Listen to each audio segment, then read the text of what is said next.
भवनाशाय शेषाय गुणराशये हृद्याय शुद्धविद्याय मध्वाय च नमो नमः। नारायणाय परिपूर्णगुणार्णवाय विश्वोदय स्थितिलयो नियतिप्रदाय ज्ञानप्रदाय विबुधासुरसौख्यदुःखसत्कारणाय वितताय नमो नमस्ते। श्रीगुरुभ्यो नमः। हरिः ओम्। ಹಿಂದಿನ ಪಾಠದಲ್ಲಿ ನಾವು ಕಂಡಂತೆ ಪಾಂಡವರು ದ್ರೌಪದಿಯನ್ನು ಗೆದ್ದು ತಮ್ಮ ಮನೆಗೆ ಬರ್ತಾರೆ. ಆವಾಗ ದ್ರುಪದನಿಗೆ ಸಹಜವಾದಂತಹ ಜಿಜ್ಞಾಸೆ ಆಗುತ್ತೆ, ನನ್ನ ಮಗಳನ್ನ ಗೆದ್ದವರು ಯಾರು? ನೋಡಲಿಕ್ಕೆ ಬ್ರಾಹ್ಮಣ ವೇಷದಲ್ಲಿ ಇದ್ದಾರೆ, ಆದರೆ ಅವರ ವರ್ತನೆಗಳನ್ನು ನೋಡಿದರೆ ಬ್ರಾಹ್ಮಣರ ಅನ್ಸೋದಿಲ್ಲ. ಹಾಗಾಗಿ ಯಾರು ಅಂತ ನೋಡ್ಕೊಂಡು ಬಾ ಅಂತ ದ್ರುಪದನನ್ನ ಧೃಷ್ಟದ್ಯುಮ್ನನ್ನ ಕಳಿಸ್ತಾನೆ.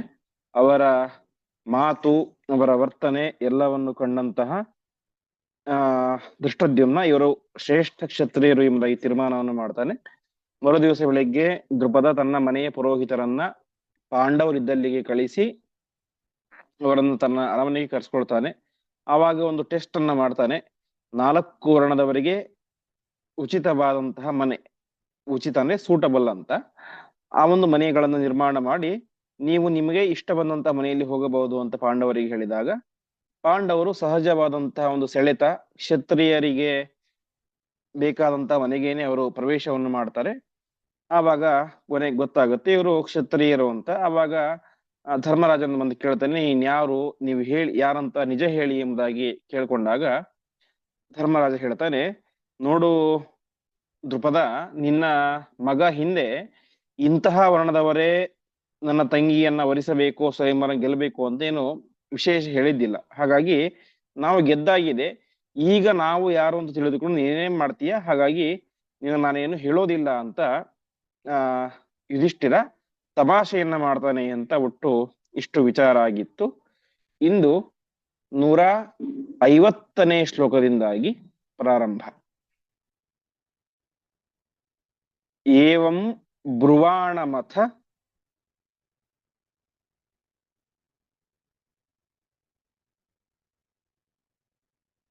ತಂ ಪೃಥಯಾ ಸಹೈವ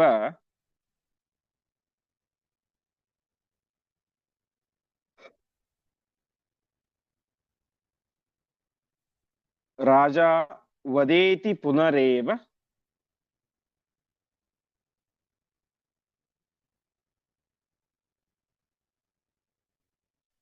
ಯಯಾ ಚ ಏಷಃ.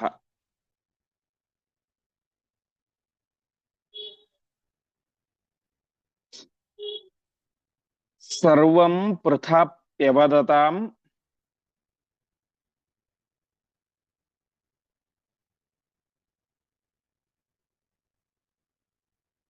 ಸಚತೇನ ತುಷ್ಟೋ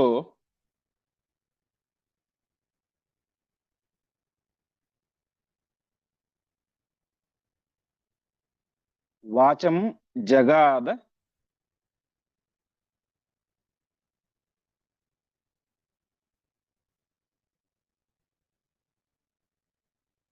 ಕೃತಕೃತ್ಯ ಇಹಾಸ ಮದ್ಯ.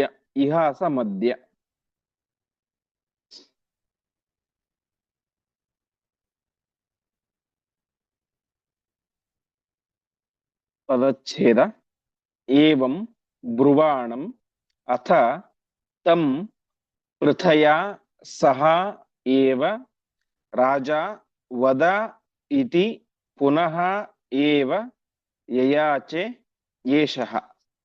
ಸರ್ವಂ ಪೃಥಾ ಅಪಿ ಅವದತಾಂ ಸಹ ಚ ತೇನ ತುಷ್ಟಃ ವಾಚಂ ಜಗಾದ ಕೃತಕೃತ್ಯಃ ಇಹ ಆಸಂ ಅದ್ಯ.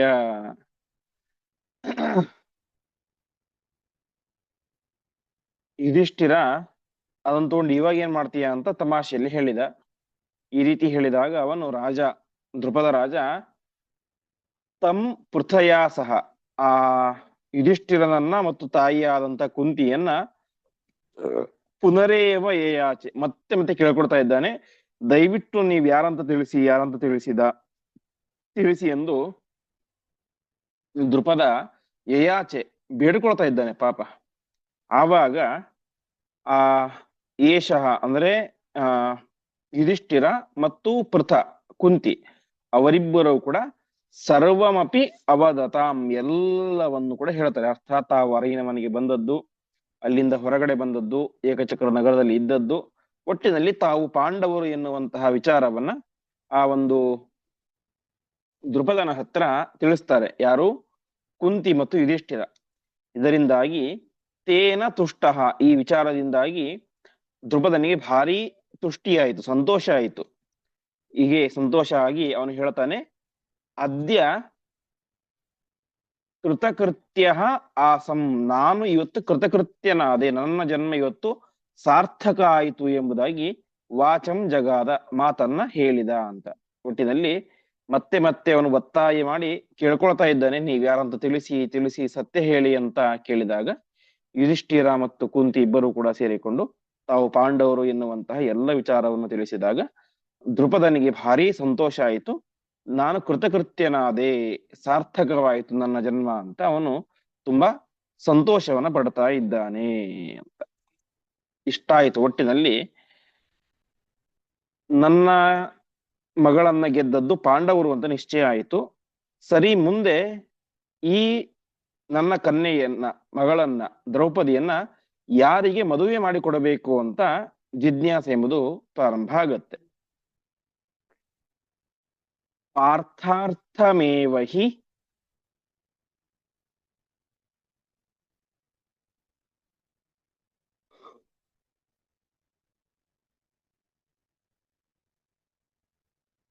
ಮಯೈಷ ಕೃತ ಪ್ರಯತ್ನ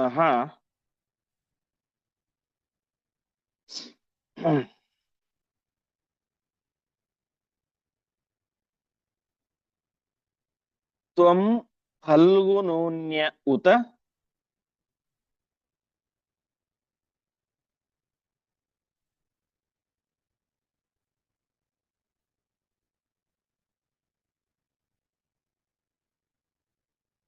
ವಾದ್ಯಕರಂ ಸುತಾಯಾಹ.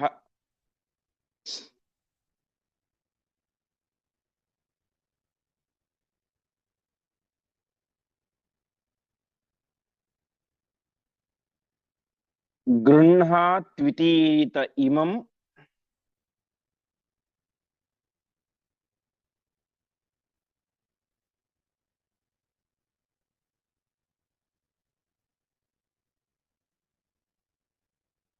ಸತು ಧರ್ಮ ಸೂನು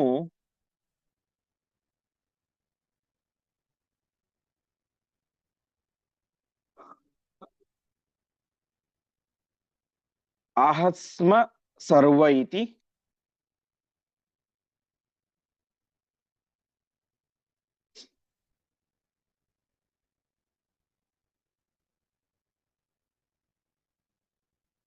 ಮೇ ಮನಸಿ ಪ್ರರೂಢಂ.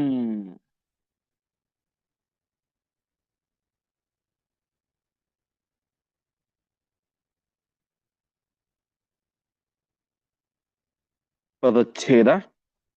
ಪಾರ್ಥಾರ್ಥಂ ಏವ ಹಿ ಮಯಾ ಏಷಃ ಕೃತಃ ಪ್ರಯತ್ನಃ ತ್ವಂ ಫಲ್ಗುನಃ ಅನ್ಯಃ ಉತ ವಾ ತ್ವಂ ಫಲ್ಗುನಃ ಅನ್ಯಃ ಉತ ವಾ ಅದ್ಯ ಕರಂ ಸುತಾಯಾಹ ಗೃಹಾತು ಇತಿ ಈರಿತಃ ಇಮಂ ಸಹ ತು ಧರ್ಮಸೂನುಃ ಆಹ ಸ್ಮ ಸರ್ವೇ ಇತಿ ಮೇ ಮನಸಿ ಪ್ರರೂಢಂ. ದೃಪದನಿಗೆ ಭಾರಿ ಸಂತೋಷ ಆಗ್ಬಿಡ್ತು. ಅವನು ಹೇಳ್ತಾನೆ, ಏಷಃ ಪ್ರಯತ್ನ ಪಾರ್ಥಾರ್ಥಮೇವ ಕೃತಃ. ನಾನಿಷ್ಟೆಲ್ಲ ಏನು ಪ್ರಯತ್ನ ಮಾಡಿದೆ, ಮಗಳನ್ನ ಪಡೆದುಕೊಂಡೆ, ತಪಸ್ಸನ್ನ ಮಾಡಿದೆ, ಶಿವಧನಸ್ಸನ್ನು ಪಡೆದುಕೊಂಡೆ, ಸ್ವಯಂವರವನ್ನು ಏರ್ಪಾಟ್ ಮಾಡಿದೆ, ಇಷ್ಟೆಲ್ಲಾ ಪ್ರಯತ್ನವು ಕೂಡ ಮಾಡಿದ್ದು ಯಾರಿಗೋಸ್ಕರ? ಪಾರ್ಥಾರ್ಥಂ, ಅರ್ಜುನನಿಗೋಸ್ಕರ ನಾ ಎಲ್ಲ ಪ್ರಯತ್ನವನ್ನು ಕೂಡ ಮಾಡಿದ್ದು. ವಾಸ್ತವಿಕವಾಗಿ ಅರ್ಜುನನೇ ನನ್ನ ಮಗಳನ್ನ ಮದುವೆ ಆಗಬೇಕು. ಆದರೆ ಇಲ್ಲೇನಾಗಿದೆ, ಅರ್ಜುನನಿಗಿಂತ ಹಿರಿಯರಾದಂತಹ ಧರ್ಮರಾಜನಿಗೆ ಇನ್ನು ವಿವಾಹವಾಗಿಲ್ಲ. ಹಾಗಾಗಿ ಅಣ್ಣನಿಗಿಂತ ತಮ್ಮ ಮೊದಲು ಮದುವೆ ಆಗೋದು ಧರ್ಮಶಾಸ್ತ್ರಕ್ಕೆ ವಿರುದ್ಧ. ಅದಕ್ಕೆ ದ್ರುಪದ ಹೇಳ್ತಾ ಇದ್ದಾನೆ, ಒಂದ ಅರ್ಜುನನೇ ಮದುವೆ ಆಗಲಿ ನನ್ನ ಮಗಳನ್ನ, ಅಥವಾ ಅದು ಧರ್ಮಶಾಸ್ತ್ರ ವಿರುದ್ಧ ಅಂತ ಆದರೆ ತ್ವಂ ನೀನಾದ್ರೂ ಮದುವೆ ಆಗು, ಅಥವಾ ಧರ್ಮರಾಜ ನೀನಾದ್ರೂ ಮದುವೆ ಆಗು, ಅಥವಾ ಅನ್ಯಃ ಯಾರಾದ್ರೂ ಮದುವೆ ಆಗಲಿ, ಒಟ್ಟಿದಲ್ಲಿ ನೀನಾಗಲಿ ಅರ್ಜುನನಾಗಲಿ ಅಥವಾ ಪಾಂಡವರಲ್ಲಿ ಯಾರಾದರೂ ಆಗಲಿ ನನ್ನ ಮಗಳ ಕೈಯನ್ನ ಇವತ್ತು ಅದ್ಯ ಹಿಡಿಯಬೇಕು, ಅರ್ಥಾತ್ ಇವತ್ತು ನನ್ನ ಮಗಳ ಪಾಣಿಗ್ರಹಣವನ್ನ ನಿಮ್ಮಲ್ಲಿ ಯಾರಾದರೂ ಕೂಡ ಮಾಡಬೇಕು ಎಂಬುದಾಗಿ ಆ ಒಂದು ವಿಚಾರವನ್ನ ಒಬ್ಬ ಕನ್ಯೆಯ ತಂದೆಯಾಗಿ ತನ್ನ ವಿಚಾರವನ್ನ ಅಲ್ಲಿ ಪ್ರಸ್ತುತಪಡಿಸ್ತಾ ಇದ್ದಾರೆ ದ್ರುಪದ. ತ್ವಂ ಫಲ್ಗುನ್ಯ ಉತವಾದ್ಯ ಕರಂ ಸುತಾಯ ಅಂತ, ನೀನಾಗಲಿ ಅರ್ಜುನನಾಗಲಿ ಯಾರೇ ಆಗಲಿ ಒಟ್ಟು ಪಾಂಡವರಲ್ಲಿ ನೀವು 5 ಜನರಲ್ಲಿ ಒಬ್ಬರು ನನ್ನ ಮಗಳ ಕೈಯನ್ನ ಹಿಡಿಯಬೇಕು, ನನ್ನ ಮಗಳನ್ನ ಮದುವೆಯಾಗಬೇಕು ಅಂತ ತನ್ನ ಪ್ರಸ್ತಾವವನ್ನ ಮುಂದೆ ಇಟ್ಟ ದ್ರುಪದ. ಈ ರೀತಿಯಾಗಿ ಹೇಳಿದಾಗ ಧರ್ಮಸೂನು ಯುಧಿಷ್ಠಿರ ಒಂದು ಮಾತನ್ನ ಹೇಳಿದ. ದ್ರುಪದ ಹೇಳಿದ್ದೇನು, 5 ಜನರಲ್ಲಿ ಯಾರಾದರೂ ಒಬ್ಬರು ನನ್ನ ಮಗಳ ಕೈಯನ್ನು ಹಿಡಿಯಿರಿ ಅಂತ. ಯುಧಿಷ್ಠಿರ ಹೇಳ್ತಾ ಇದ್ದಾನೆ, ಸರ್ವೇ ಇತಿ ಮೇ ಮನಸ್ಸಿ ಪ್ರರೂಢಂ, ನನ್ನ ಮನಸ್ಸಿನಲ್ಲಿ ಪ್ರರೂಢ ಹೇಳ್ತಾ ಇದೆ. ಪ್ರರೂಢ ಅಂದ್ರೆ ಬಂದದ್ದು, ನಿಶ್ಚಯವಾದದ್ದು ಅಂತ. ನನ್ನ ಮನಸ್ಸಿನ ಸಂಕಲ್ಪ ಈ ರೀತಿಯಾಗಿದೆ, ನಾವೆಲ್ಲರೂ ಕೂಡ ಸೇರಿ ಪಾಣಿಗ್ರಹಣ ಮಾಡ್ತೇವೆ ಅಂತ. ದ್ರುಪದ ಹೇಳಿದ್ದು 5 ಜನರಲ್ಲಿ ಯಾರಾದರೂ ಒಬ್ಬರು ಪಾಣಿಗ್ರಹಣ ಮಾಡಿ ಅಂತ. ಅರ್ಜುನ ಯುಧಿಷ್ಠಿರ ಹೇಳಿದ, ನಾವು 5 ಜನವು ಕೂಡ ಸೇರಿ ಈ ಒಬ್ಬಳು ಕನ್ಯೆಯನ್ನ ದ್ರೌಪದಿಯನ್ನ ಮದುವೆಯಾಗ್ತೀವಿ ಅಂತ. ದ್ರುಪದ ಊಹಿಸಲಿಕ್ಕೆ ಸಾಧ್ಯವಿಲ್ಲದೆ ಇರುವಂತಹ ಒಂದು ಅಂಶವನ್ನ ದ್ರುಪದನ ಮುಂದೆ ತಿಳಿಸಿದ. ಮುಂದೆ ಆತ್ರ ಪ್ರಮಾ ಮಮ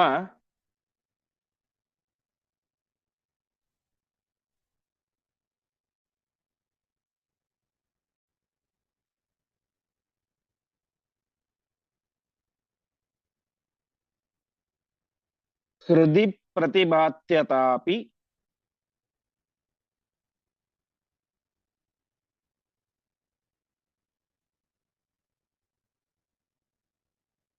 ಧರ್ಮಾಚಲ ಮಮ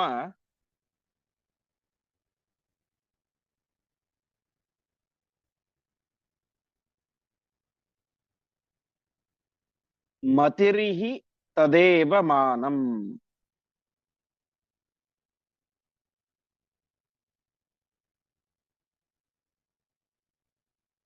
ಇತ್ಯುಕ್ತವತ್ಯಪಿ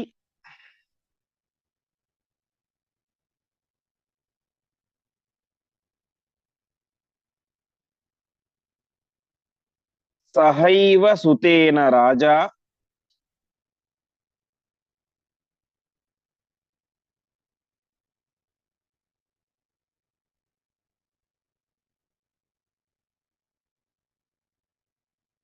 ನೈವೈಚ್ಛದತ್ರ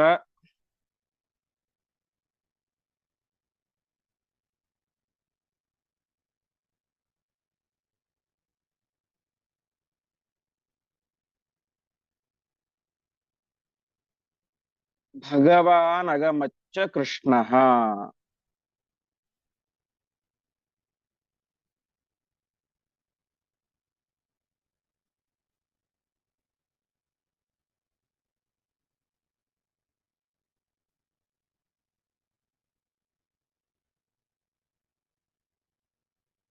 ಪದಚ್ಛೇದ ನ ಅತ್ರ ಪ್ರಮಾ ಮಮ ಹೃದಿ ಪ್ರತಿಭಾತಿ ಅಥಾಪಿ ಧರ್ಮ ಅಚಲ ಮಮ ಮತಿಃ ಹಿ ತದೇವ ಮಾನಂ ಇತಿ ಉಕ್ತವತಿ ಅಪಿ ಸಹ ಏವ ಸುತೇನ ರಾಜ ನ ಏವ ಐಚ್ಛತ್ ಅತ್ರ ಭಗವಾನ್ ಅಗಮತ್ ಚ ಕೃಷ್ಣಃ.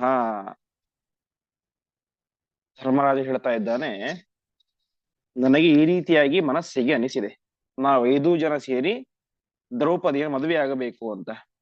ನೀನ್ ಇದಕ್ಕೇನಾದ್ರೂ ಧರ್ಮಶಾಸ್ತ್ರದಲ್ಲಿ ಪ್ರಮಾಣ ಏನಿದೆ, ಒಬ್ಬಳನ್ನ 5 ಜನ ಮದುವೆ ಆಗಬಹುದು ಅಂತ ಕೇಳಿದ್ರೆ, ನನ್ನ ದೃಷ್ಟಿಗೆ ಪ್ರಮಾ ನ ಪ್ರತಿಭಾತಿ, ನನ್ನ ಬುದ್ಧಿಗೆ ಯಾವ ಪ್ರಮಾಣವೂ ಕೂಡ ಗೊತ್ತಿಲ್ಲ.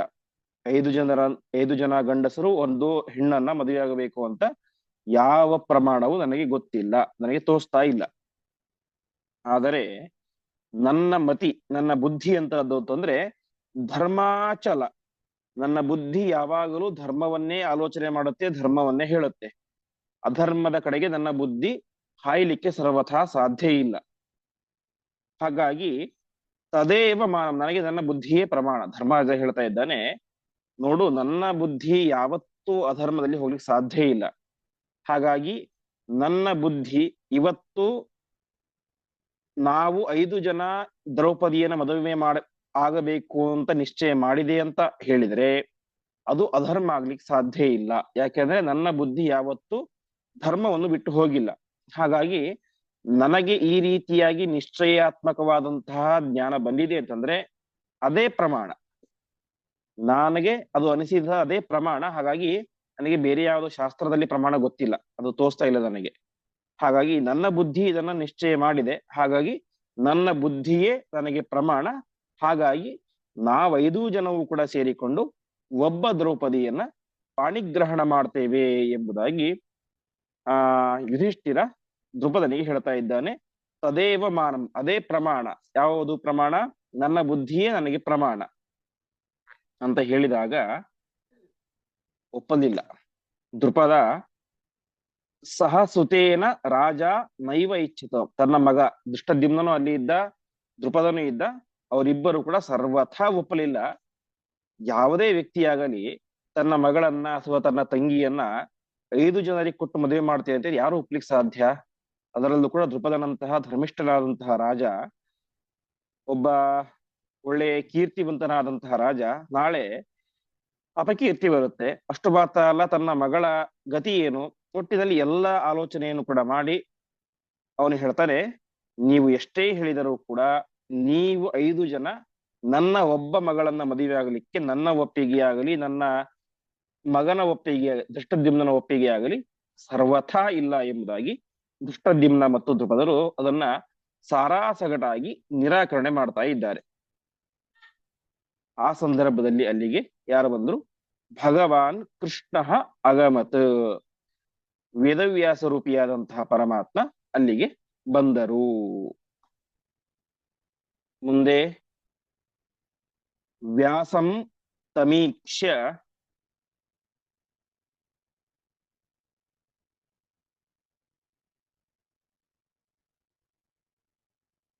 ಭಗವಂತ ಮಗಣ್ಯ ಪೂರ್ಣ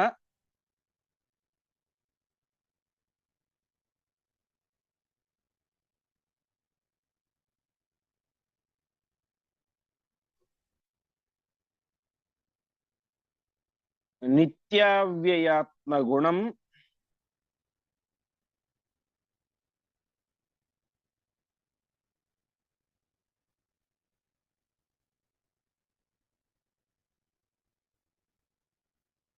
ಆಶು ಸಮಸ್ತ ಏವ.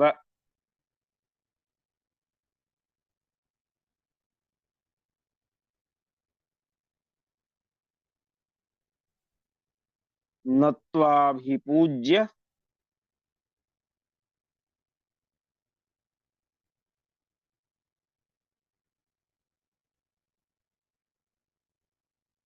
ವರಪೀಠಗತಸ್ಯ ಚಾಜ್ಞಾಂ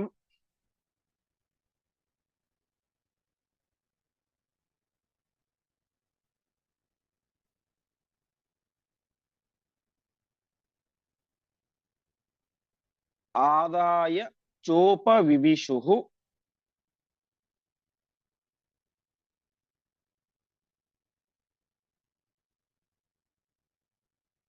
ಸಹಿತಾಸ್ತದಂತೆ.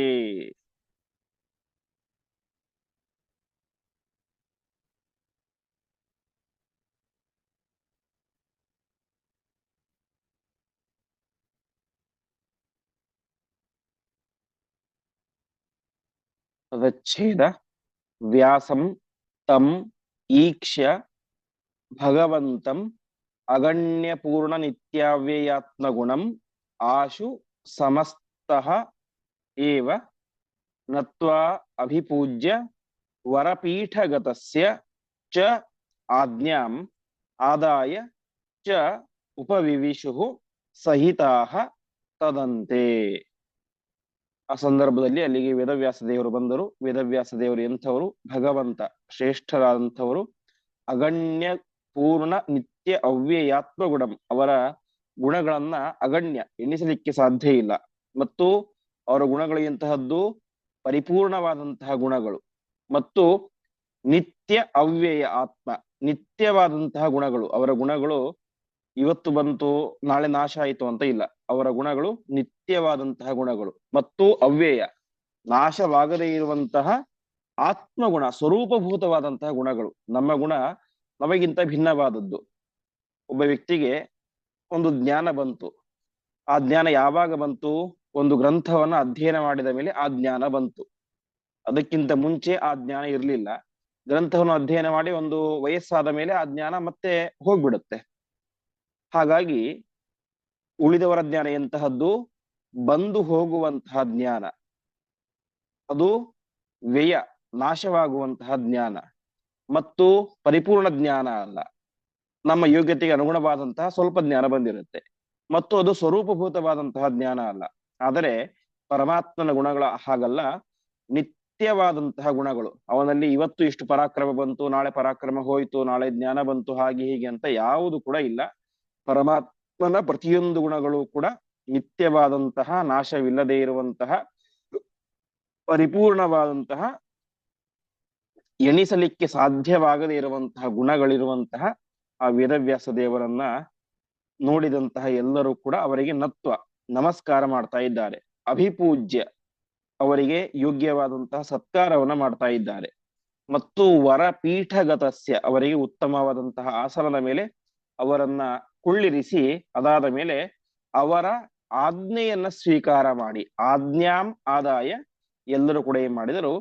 ತದಂತೆ ಸಹಿತಾಹ ಉಪವಿವಿಶುಹು, ಅವರ ಹತ್ತಿರದಲ್ಲಿ ಎಲ್ಲರೂ ಕೂಡ ಕೂತ್ಕೊಳ್ತಾ ಇದ್ದಾರೆ. ಹೀಗೆ ಅಲ್ಲಿ ಉದ್ಭವಿಸಿದಂತಹ ಸಮಸ್ಯೆಯನ್ನ ಪರಿಹಾರ ಮಾಡಲಿಕ್ಕೆ ಅಂತ ಸಾಕ್ಷಾತ್ ವೇದವ್ಯಾಸ ರೂಪಿಯಾದಂತಹ ಪರಮಾತ್ಮ ಅಲ್ಲಿಗೆ ಬರ್ತಾರೆ. ಬಂದಾಗ ಅವರನ್ನ ಉತ್ತಮವಾದಂತಹ ಆಸನದಲ್ಲಿ ಕುಳ್ಳಿರಿಸಿ ತಾವೆಲ್ಲರೂ ಕೂಡ ಅವರ ಸುತ್ತಲೂ ಕೂಡ ಕುಳಿತುಕೊಳ್ತಾ ಇದ್ದಾರೆ. ಮುಂದೆ ಕೃಷ್ಣಸ್ತದಾಹ ನೃಪತಿಂ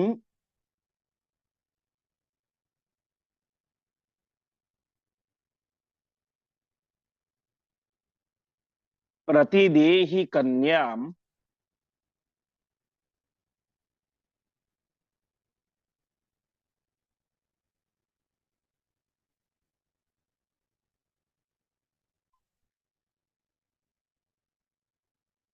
ಸರ್ವೇಭ್ಯ ಏವ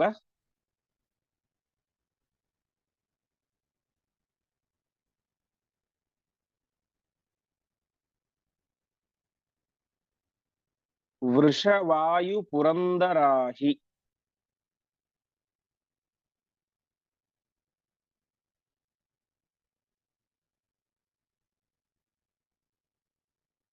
ನಾಸತ್ಯ ದಸ್ರ ಸಹಿತಾಃ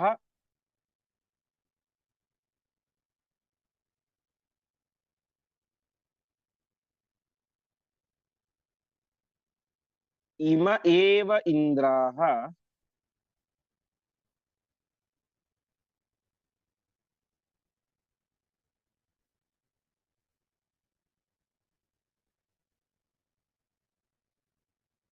ಪೂರ್ವೇ ಚ ಸಂಪ್ರತಿತನಶ್ಚ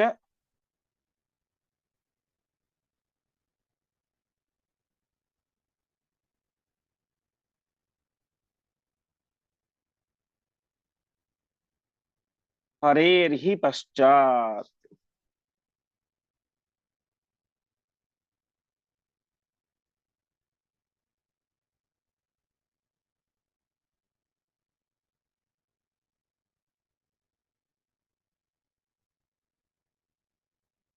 ಪದಚ್ಛೇದ. ಕೃಷ್ಣಃ ತದಾ ಆಹ ನೃಪತಿಂ ಪ್ರತಿ ದೇಹಿ ಕನ್ಯಾಂ ಸರ್ವೇಭ್ಯಃ ಏವ ವೃಷವಾಯುಪುರಂದರಾಃ ಹಿ ನಾಸತ್ಯದಸ್ಸ ಸಹಿತಾಃ ಇಮೇ ಏವ ಇಂದ್ರಾಃ ಪೂರ್ವೆ ಚ ಸಂಪ್ರತಿತನಃ ಚ ಹರೇಃ ಹಿ ಪಶ್ಚಾತ್. ವೇದವ್ಯಾಸ ರೂಪಿಯಾದಂತಹ ಪರಮಾತ್ಮ ನೃಪತಿಗೆ, ರಾಜನಾದಂತಹ ದ್ರುಪದನಿಗೆ ಹೇಳ್ತಾ ಇದ್ದಾನೆ, ನೀನು ಎಲ್ಲರಿಗೂ ಕನ್ಯೆಯನ್ನ ಕೊಡು. ಯಾಕೆ ಅಂತಂದ್ರೆ ಇವರೆಲ್ಲರೂ ಕೂಡ ಸಾಮಾನ್ಯರಲ್ಲ. ವೃಷವಾಯು ಪುರಂದರಾಹ ನಾಸತ್ಯ ದಸ್ರ ಸಹಿತಾಹ. ನೋಡು, ಈ ಪಾಂಡವರು ಯಾರು ಕೂಡ ಸಾಮಾನ್ಯ ಮನುಷ್ಯರಲ್ಲ. ಇವರು ವೃಷ, ಧರ್ಮರಾಜ ಸಾಕ್ಷಾತ್ ಯಮಧರ್ಮನ ಅವತಾರ, ಭೀಮ ವಾಯುವಿನ ಅವತಾರ, ಅರ್ಜುನ ಪುರಂದರನ ಅವತಾರ, ದೇವೇಂದ್ರನ ಅವತಾರ, ಈ ನಕುಲ ಸಹದೇವರು ನಾಸತ್ಯ ಮತ್ತು ದಸರ ಎಂಬಂತಹ ಅಶ್ವಿ ದೇವತೆಗಳ ಅವತಾರ. ಹಾಗಾಗಿ ಇವರೆಲ್ಲರೂ ಕೂಡ ಸಾಕ್ಷಾತ್ ಯಮ, ವಾಯು, ಇಂದ್ರ ಮತ್ತು ನಾಸತ್ಯ ದಸರರಾಗಿದ್ದಾರೆ. ಅಷ್ಟು ಮಾತ್ರ ಅಲ್ಲ, ಇಂದ್ರ ಪಟ್ಟವನ್ನ ಆಳಿದಂತಹ ಶ್ರೇಷ್ಠ ದೇವತೆಗಳು ಇವರೇನಾಗಿದ್ದಾರೆ. ಹರೇಹೇ ಪಶ್ಚಾತ್ ಪೂರ್ವೆ ಸಂಪ್ರತಿತನಶ್ಚ. ಹರಿಗಿಂತ ಮೊದಲು, ಅರ್ಥಾತ್ ಯಜ್ಞನಾಮಕ ಪರಮಾತ್ಮನು ಕೂಡ ಒಮ್ಮೆ ಇಂದ್ರ ಪಟ್ಟಕ್ಕೆ ಬಂದಿದ್ದ. ಹಾಗಾಗಿ ಯಜ್ಞನಾಮಕ ಪರಮಾತ್ಮನಿಗಿಂತ ಮುಂಚೆ ಮತ್ತು ಅನಂತರ ಮತ್ತು ಸಂಪ್ರತಿತನ, ಸಂಪ್ರತಿತನ ಅಂದ್ರೆ 8% ಅಂತ ಇಂದ್ರರಾದಂಥವ್ರು ಇವರು ಅಂತ. ಅಂದ್ರೆ ಯಜ್ಞನಾಮಕ ಪರಮಾತ್ಮನಿಗಿಂತಲೂ ಮುಂಚೆ ಕೆಲವರು ಇಂದ್ರರಾಗಿದ್ದರು, ಯಜ್ಞನಾಮಕ ಪರಮಾತ್ಮನಾದ ಮೇಲೆ ಕೆಲವರು ಇಂದ್ರರಾಗಿದ್ದರು. ಪರ್ಸೆಂಟ್ ಇಂದ್ರ ಅಂತಂದ್ರೆ ಪುರಂದರ ಎನ್ನುವಂತಹ ಇಂದ್ರ. ಆ ಪುರಂದರ ನಾಮಕ ಇಂದ್ರನೇನೆ ಈ ಪ್ರಸ್ತುತ ಅರ್ಜುನನಾಗಿ ಅವತಾರ ಮಾಡಿದ್ದಾನೆ. ಹಾಗಾಗಿ ಇವರೆಲ್ಲರೂ ಕೂಡ ಇಂದ್ರ ಪಟ್ಟವನ್ನ ಆಳಿದಂತಹ ಇಂದ್ರರಾಗಿದ್ದಾರೆ. ಸಾಕ್ಷಾತ್ ವಾಯು, ಧರ್ಮ, ಇಂದ್ರ, ನಾಸತ್ಯ ಮತ್ತು ದಸರರಾಗಿದ್ದಾರೆ. ಹಾಗಾಗಿ ಇವರು ಯಾರು ಕೂಡ ಸಾಮಾನ್ಯರಲ್ಲ, ಸಾಕ್ಷಾತ್ ದೇವತೆಗಳು ಎನ್ನುವಂತಹ ಅಂಶವನ್ನ ವೇದವ್ಯಾಸ ದೇವರು ದ್ರುಪದನಿಗೆ ತಿಳಿಸ್ತಾ ಇದ್ದಾರೆ. ಮುಂದೆ ಯೇಷಾಂ ಸ್ತ್ರಿಯಶ್ಚ ನಿಖಿಲಾಃ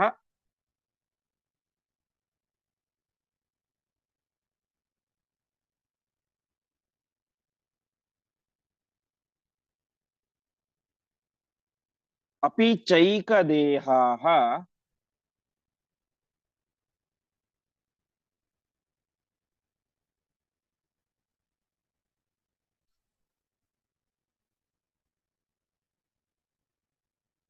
ಪುತ್ರೀ ತವೈವ ನ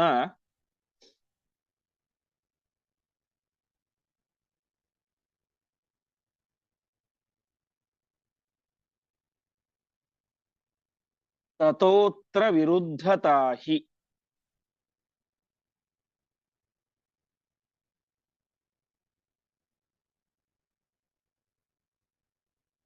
ಇತ್ಯುಕ್ತವತ್ಯಪಿ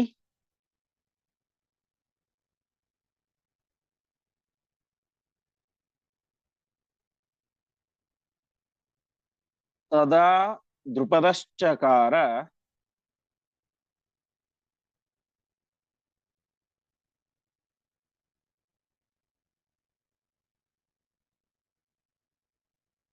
ಸಂವಾದಿನೀಂನ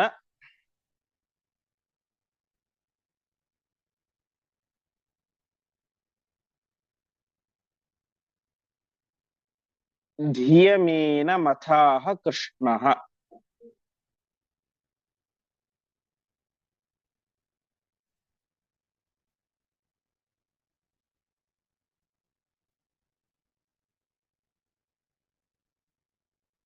ಪದಚ್ಛೇದ.